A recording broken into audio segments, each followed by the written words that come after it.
talk a little bit about Christopher Luxon, because we have seen him grow throughout this campaign. From the starting line, he's continued to grow, and he's sort of just mauled the ball across the line, hasn't he? He's been determined. He's, you know, it's been sort of at times ugly rugby, but he has done it. But he will be our most inexperienced Prime Minister, Mark. Yes, and he's not steeped in politics, and I think he almost shows a disrespect for the process. He wants to be a CEO. Well, you can't be a Prime Minister and act like a CEO. Politics is about emotion, understanding what, you know, people want, the mood, how things are going. If he, for instance, if he acts or continues to act like, I don't want to talk to Newshub, I don't want to talk to this, that's not going to work. That is the major difference between being a CEO and a Prime Minister, isn't it? Is that high level of scrutiny every day. Do you think, you know, he has it in him, Dita, to fully transition, or will we see just, you know, Christopher Luxon's version of a Prime Minister?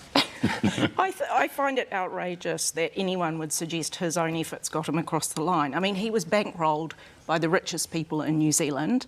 The social media game behind him was amazing, because that is bankrolled by foreign money. He actually lost debates. He is not a people person.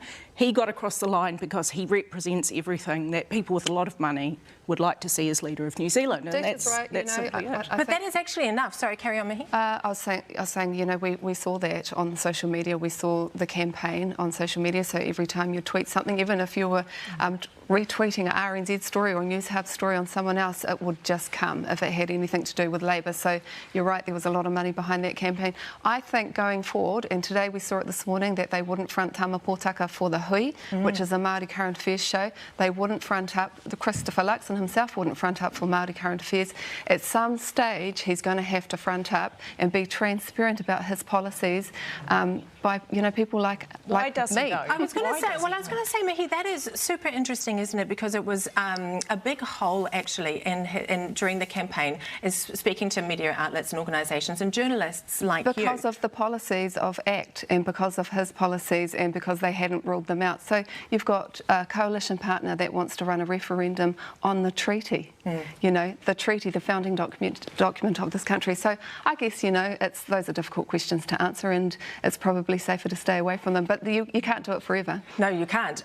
Mark, you have watched ACT very closely, David Seymour in particular, during this campaign.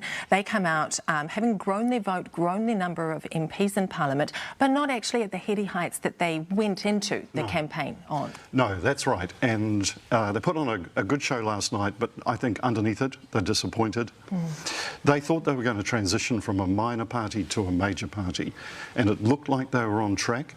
But David Seymour got the wobbles, probably about in the second week of the campaign, just didn't, for whatever reason, stick to his game plan, went away from it. Why do you think that was?